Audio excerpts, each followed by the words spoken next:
voir le jour. Tant de belles expressions pour mettre en image notre arrivée sur Terre dans cette incarnation terrestre. Sur un certain plan, nous l'avons choisi cette vie, cette immersion dans cette incroyable matrice. Tout cela dans le but d'expandre notre conscience. Car comme je l'ai déjà abordé dans mes vidéos précédentes, nous sommes la source elle-même. Dieu, le grand tout. Et pour se connaître, la source a besoin de s'observer.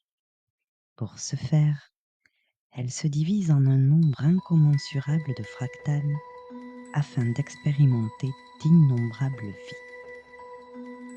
Mais revenons à cette vie terrestre. Lorsqu'un être humain commence son chemin d'éveil spirituel, il se pose beaucoup de questions, et notamment, quelle est ma mission de vie?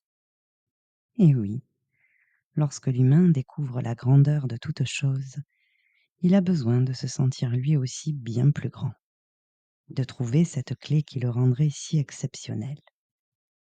Mais qu'y a-t-il de plus extraordinaire que d'être la source elle-même?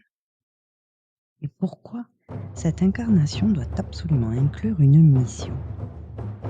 Pourquoi devoir rendre cette vie plus magique qu'elle ne l'est déjà? Parce que oui, elle est magique.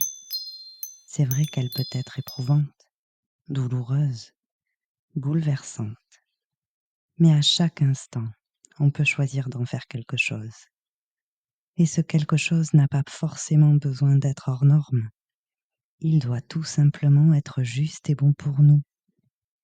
Alors, mes chers compagnons d'âme, ne croyez-vous pas que ce qui compte vraiment, c'est de la vivre tout simplement cette vie, mais de manière intense, passionnée, d'arriver à profiter de chaque instant de bonheur, de se laisser traverser par nos émotions et d'expérimenter, et que notre quête ici-bas ne se trouve pas dans l'illusion d'une quelconque excentricité, mais plutôt dans la réalisation de qui l'on est.